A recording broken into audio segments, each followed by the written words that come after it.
Jacob ọlọ́jọ́ bí orin happy birthday to you láyé rẹ̀. olówó ra iná congratulation ẹ kú ọdún tuntun happy birthday jọ. wọ́n rẹ̀ máa dẹ̀tọ̀ pẹ́pẹ́ ló tún jọ pẹ́ lọ. àlọ́jà ayọ̀ rẹ̀ gan lè rí jẹ́ it's your birthday. 10th of March lè rí jẹ́ àyájọ́ tàbá láyé rẹ̀. Gbenga Jacob àyájọ́ tàbí ọgọ́rùn. àyájọ́ tàbí Gbenga Jacob ọlọ́run wà lánàá ọlọ́jọ́ ìbí òní kò pẹ́ fún wa. kò pẹ́ fún wa wà pẹ́ fún wa.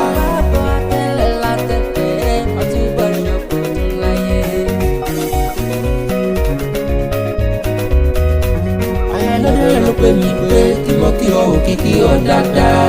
sí happy birthday tí ìjọ.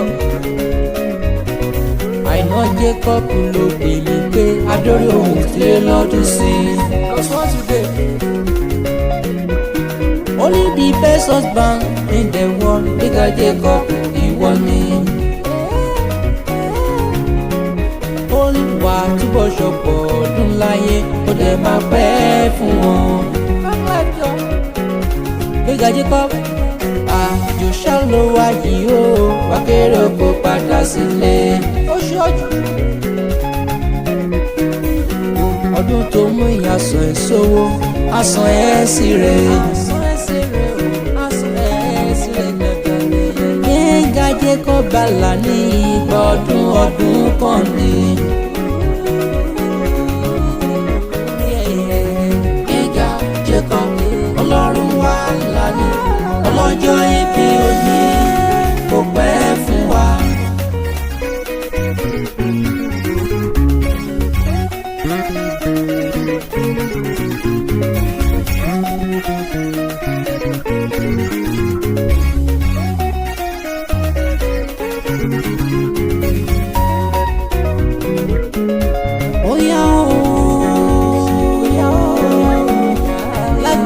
Fada rẹ̀ o location ìdàgbé bí ọlọ́mọ. let's go. lọmọ yẹ́yẹ́ ní sàn ọmọ akọ́nà borí ọmọ wíbẹ̀ ṣe bẹ́ẹ̀ mọ̀ kí ọ dáadáa ní. ọmọ àgbọ̀wọ́ méjì gbé aṣọ́lẹ̀ location ṣe bẹ́ẹ̀ iná ni wẹ̀yìn mọ̀ kí ọ lórí rẹ̀. lọ́mọ ló máa pẹ̀ràn ọmọ lọ́rọ̀ agogo ọmọ àsìkò tí bẹ́ẹ̀ lọ́nà àpò mẹ́yìn ni. òwe ọdún ọmọdọ̀tún àìṣègùn iyán ọ̀dọ́mù bẹ́ẹ̀ ló di kásẹ̀.